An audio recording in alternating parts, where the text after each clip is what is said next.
Hello বন্ধুরা, আজকে দেখাবো পিউ পলিশের গুরুত্বপূর্ণ জিনিস, যেটা আমাদের কাজ চলছে। দেখতেই পাচ্ছেন, পিউ পলিশের গুরুত্বপূর্ণ জিনিস হলো এটাই যে ফিনিশিংটা পারফেক্ট করতে হবে। কেন চারদিকে শীষ পাত দিয়ে ভালোভাবে ঘষে একদম ফিনিশিং করে নিতে হবে। তারপরে কিন্তু এর উপরে কোট দিতে হবে। দেখছেন এর ফিনিশিংটা। তো ফিনিশিংটা আমরা প্রথমত 180 নম্বর পেপার দিয়ে আমরা করে নেব, মানে সিলার দেওয়ার পর আর কি বলছি আমি। আর সিলার দেওয়ার আগে আমরা শুধু 80 নম্বর পেপার দিয়ে আমরা কাঠটাকে ভালোভাবে ঘষে ফিনিশিং করব। তারপর 180 নম্বর দিয়ে পেপার শুরু করব। আর লাস্ট যেটা আমরা সিলার দেওয়ার পর 2 কোট সিলার দেওয়ার পর আমরা 400 নম্বর পেপার দিয়ে আমরা ঘষবো। তো পেপারগুলো দেখিয়ে দিলাম আপনাদের। তো এই যে দেখছেন, পেপারটি কালো রঙের পেপার, ওয়াটারপ্রুফ পেপার নিতে হবে। তো পেপার সম্বন্ধে সবই আমাদের বলে দিলাম। এবারে যে কতটা কীভাবে ঘষবে, আমরা যেগুলো কোলগুলোতে আমরা ফোকাস করবো সবসময় কোলগুলোতে। তো কোলগুলোকে ভালোভাবে প্রথমে ফেস পা দিয়ে ঘষতে হবে। তারপরে উপরটা সারফেসে যেটা হবে সেটা মেশিন দিয়ে বা হাত দিয়ে, এটা কোনো বিচিত্র ব্যাপার, যে কোনোভাবে ঘষলেই এটা ফিনিশিং চলে আসে। তো মেশিন দিয়ে ঘষলে ভালো ফিনিশিংটা আসে, একদম পারফেক্ট ফিনিশিংটা হয় মেশিন দিয়ে ঘষলে।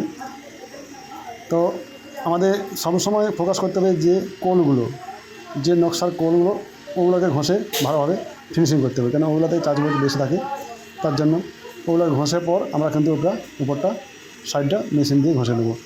তো এইভাবে প্রতিটা কাজে যদি করা হয় খুবই সুন্দর হবে এবং খুব ভালো লাগবে দেখতে, এবং সারফেসটা খুব সুন্দর হয়ে যাবে। তো আমি একটা ডেমো দেখাবো। তো তার আগে পুরো ভিডিওটা দেখার আগে অবশ্যই আমার চ্যানেলটা লাইক, শেয়ার, সাবস্ক্রাইব করে দেবে। আর এই যে দেখছো ডেমোটা, দেখতে পাচ্ছি সারফেসটা যখন আমি এটা সিলার বা একবার গ্লোসি দিয়ে দেবো তখন এরকম সারফেসে তৈরি যাবে। এত সুন্দর লাগছে, যেমন কাঠটি নিচে পড়ে আছে, ওপরটি একটি লেয়ার কাঁচের ভাসছে। তো এরকম ধরনের ফিনিশিং আনার জন্য অবশ্যই আমি যে টিপসগুলো বললাম ফলো করতে হবে। আর তারপরে কিন্তু পিউ পলিশ করতে হবে।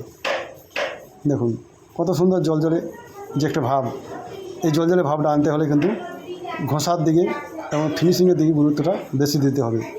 তো কেমন লাগলো ভিডিওটা অবশ্যই জানাবে কমেন্ট করে।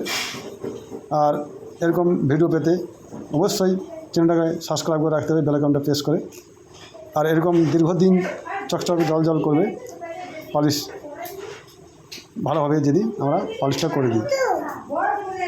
দেখুন আমরা এটা 2 বছর আগে করেছিলাম, আগে একটা ভিডিও দিয়েছি আমি।